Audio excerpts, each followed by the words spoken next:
Welcome back. This is the most important section because it's all about measuring and analyzing.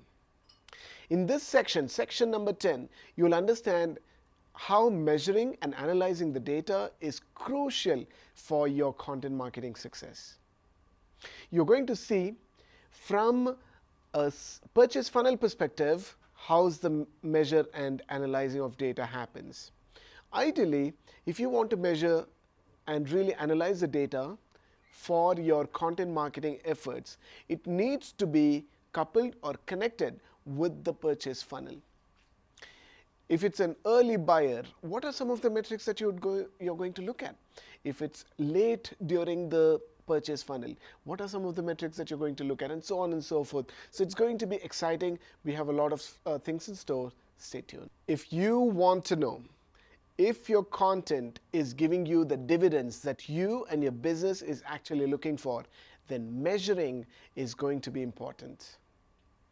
Like I told you, there are different stages within the purchase funnel, and your data analysis must be aligned with the different steps within the funnel. So let's look at that.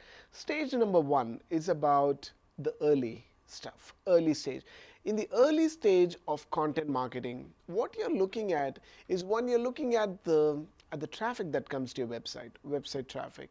2, you're looking at links, because links or backlinks can help boost the ranking on Google search engine, for example. That's something that you would look for. 3, you'd look for share of content. How many people are really sharing the content that you produced and distributed? How many people are engaging with the content? How many people are talking about what you wrote, your opinions, your blog post, your video, whatever the content may be about. So these are the early stage metrics.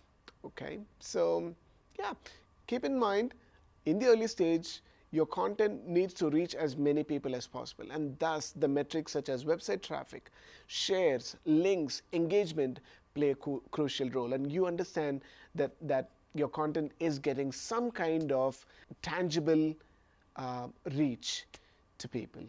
Now that you're clear about the early stage where you're looking at people and how many people are really engaging with your content, sharing your content, and so on and so forth, after they come to your website, after they read your content, after they watch your amazing video or infographic or podcast, what do they need to do? Those visitors need to turn into leads for your business. Now, leads in turn have to turn into sales and conversions and so on and so forth, and that's the next stage. In this next stage of measuring and analyzing, you'd want to look at how many website visitors turned into leads. How many of those leads turned into paid customers, and how many paid customers are bringing in referral business. So these are all going to be the key performance indicators or KPIs in terms of your content promotion efforts. Your job as a content marketer doesn't end with somebody purchasing the product, and we already know that. We've spoken enough about how people purchase, and after that there is after sales services, and also there is that brand loyalty building. All that happens with content marketing.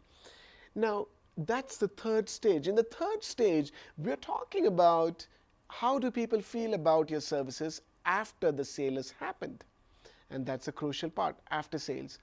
In this case, our content marketing should also target or look at metrics such as turnaround time to fix a problem, the quality and the accuracy of your problem solving, and helping your customer get the best service possible. So those are some of the metrics that you would absolutely keep an eye on if you were tracking your content marketing efforts from a measure and analyze perspective. This brings us to the end of section number 10. In this section, we've discussed about data measuring and analyzing the results, the numbers.